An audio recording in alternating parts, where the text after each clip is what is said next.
हाँ जी welcome students.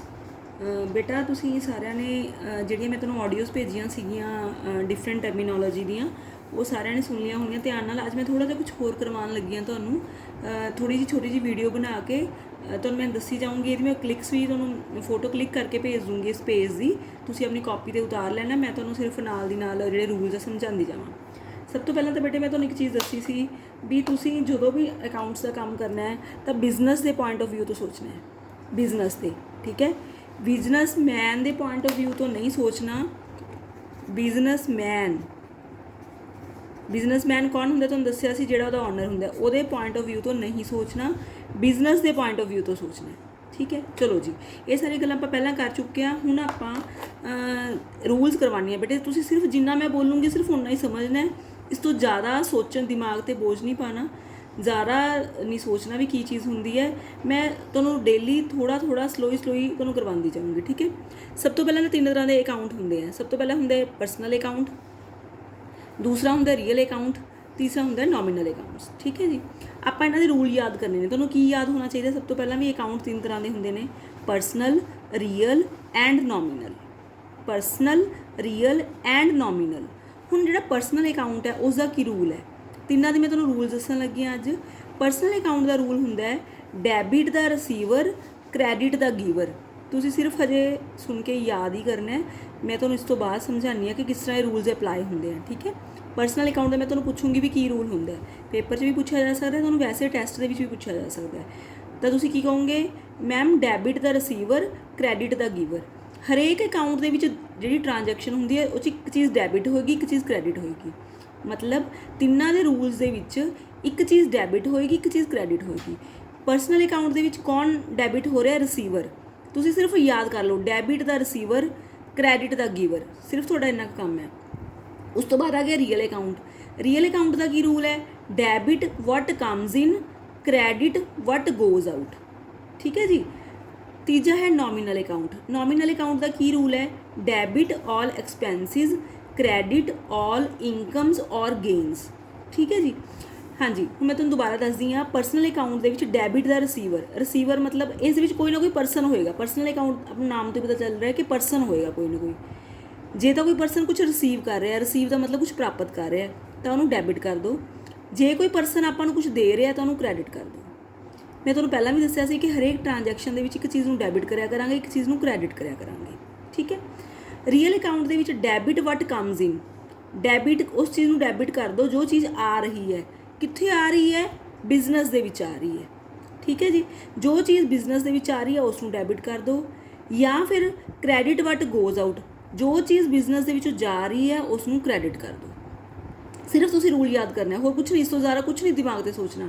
Debit what comes in, credit what goes out. मैं जो भी तुहानू कहा हाँ जी बेटा दसो रियल अकाउंट का की रूल है, तुसीं कहोगे ma'am debit what comes in, credit what goes out. बस इन्ना का काम है तुहाडा। थर्ड है नॉमिनल अकाउंट। नॉमिनल अकाउंट के विच मैं तुहानू कहा नॉमिनल अकाउंट का की रूल है, तुसीं की कहोगे ma'am debit all expenses, credit all incomes और गेन्स। अगर कोई भी एक्सपेंस होया, एक्सपेंस की हुंदा खर्चा, बिजनेस के कोई भी खर्चा होया तो उसनू डैबिट कर दो। जे कोई इनकम हुई है, कोई प्रॉफिट होया, कोई फायदा होया बिजनेस नू तो उसनू क्रैडिट कर दो। ठीक है बेटे, मैं तुहानू सिर्फ रूल्स दस्से हैं। परसनल अकाउंट का rule debit the receiver, credit the giver. Real account का rule debit what comes in, credit what goes out. Nominal account का rule debit all expenses, credit all incomes और गेन्स। ठीक है, सोचना business के point of view तो है, businessman के पॉइंट ऑफ व्यू तो, ऑनर के पॉइंट ऑफ व्यू तो, प्रोप्राइटर के पॉइंट ऑफ व्यू तो नहीं सोचना। सिर्फ आप बिजनेस को लैके चलना है। ठीक है, एक्चुअली बेटे जो भी कोई ट्रांजैक्शन होएगी, बिजनेस जिहड़ा है वो डबल एंट्री सिस्टम से चल रहा है। Double entry system, double entry system. Double entry system का मतलब हुंदा है कि जदों भी बिजनेस दे विच कोई भी ट्रांजैक्शन हुंदी है, ट्रांजैक्शन का मतलब है तुसीं कोई चीज़ खरीद रहे हो, कोई चीज़ बेच रहे हो। ठीक है, कोई चीज़ बिजनेस दे विच कोई खर्चा पे किया, कुछ भी किया, तो कोई भी चीज़ करोगे, कोई उस बोले ट्रांजैक्शन, कोई भी एक्टिविटी करोगे। एक्टिविटी मतलब बिजनेस की लैंगुएज में आप की बोल रहे हैं ट्रांजैक्शन।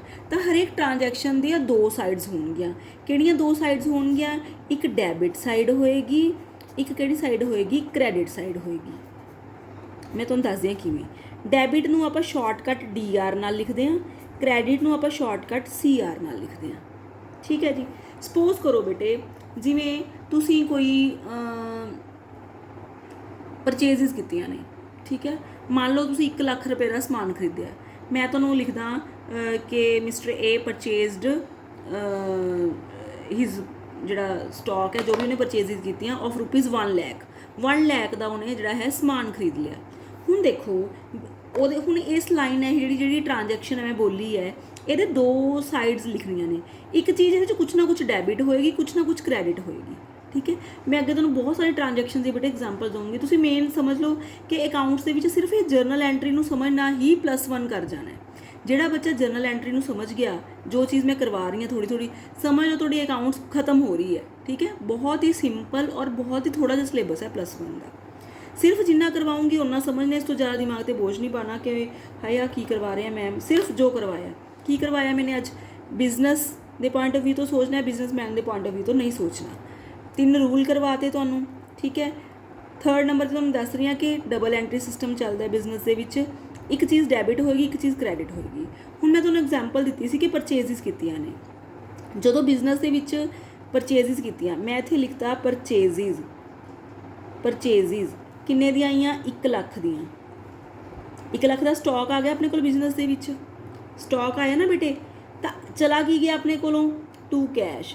ਜਦੋਂ ਆਪਾਂ 1 ਲੱਖ ਰੁਪਏ ਦਾ ਸਮਾਨ ਆ ਗਿਆ ਬਿਜ਼ਨਸ ਦੇ ਵਿੱਚ, 1 ਲੱਖ ਰੁਪਏ ਦਾ ਸਮਾਨ ਆਇਆ ਤੇ ਨਾਲ ਚਲਾ ਵੀ ਕੁਛ ਗਿਆ ਬਿਜ਼ਨਸ ਦੇ ਵਿੱਚੋਂ, ਕੀ ਚਲਾ ਗਿਆ, ਕੈਸ਼ ਚਲਾ ਗਿਆ। ਹਰ ਇੱਕ ਟ੍ਰਾਂਜੈਕਸ਼ਨ ਦੇ ਆਪਾਂ ਨੇ 2 ਰੂਪ ਦੇਖਣੇ ਹੈ।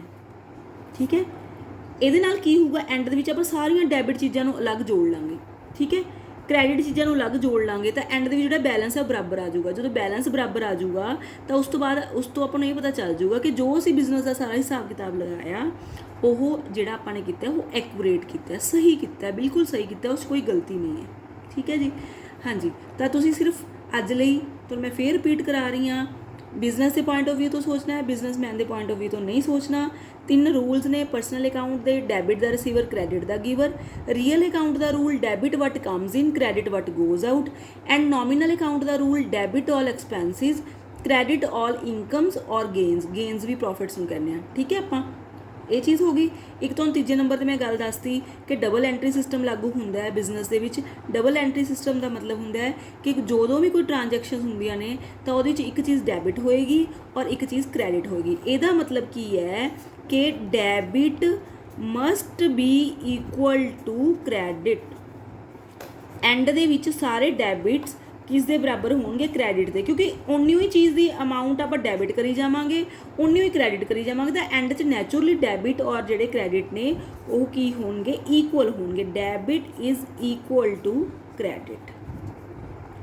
ਦੇਖੋ ਇੱਥੇ ਕੀ ਚੀਜ਼ ਹੋਈ, ਇਹ ਤੁਹਾਨੂੰ ਮੈਂ ਐਂਟਰੀਜ਼ ਦੇ ਵਿੱਚ ਦੱਸੂਗੀ। ਪਰਚੇਜ਼ਸ ਆਪਾਂ ਡੈਬਿਟ ਕੀਤੀਆਂ ਨੇ, ਕੈਸ਼ ਆਪਾਂ ਕ੍ਰੈਡਿਟ ਕੀਤਾ। ਇਹ ਕਿਉਂ ਕੀਤਾ ਮੈਂ ਤੁਹਾਨੂੰ ਨੈਕਸਟ ਲੈਕਚਰ 'ਚ ਦੱਸੂਗੀ। ਅੱਜ ਲਈ ਸਿਰਫ ਇੰਨਾ ਹੀ ਬੇਟਾ। ਬਿਜ਼ਨਸ ਦੇ ਪੁਆਇੰਟ ਆਫ ਵਿਊ ਤੋਂ ਸੋਚਣਾ ਹੈ। 3 ਰੂਲਸ ਨੇ ਆਪਣੇ। ਠੀਕ ਹੈ। ਡਬਲ ਐਂਟਰੀ ਸਿਸਟਮ ਹੈ। Debit must be equal to credit. ਠੀਕ ਹੈ ਬੇਟਾ। ਸਾਰਿਆਂ ਨੂੰ ਪਤਾ ਚੱਲ ਗਿਆ ਹੋਏਗਾ ਮੇਰੇ ਖਿਆਲ ਦੇ ਵਿੱਚ। ਅਤੇ ਅਗਰ ਕਿਸੇ ਨੂੰ ਕੋਈ ਦਿੱਕਤ ਆਉਂਦੀ ਹੈ, ਕੋਈ ਵੀ, ਮੈਂ ਤੁਹਾਡੀ ਔਨਲਾਈਨ ਕਲਾਸ ਦੇ ਵਿੱਚ ਆਪਣੇ ਡਾਊਟਸ ਤੁਸੀਂ ਪੁੱਛ ਲੈਣੇ ਹੈ।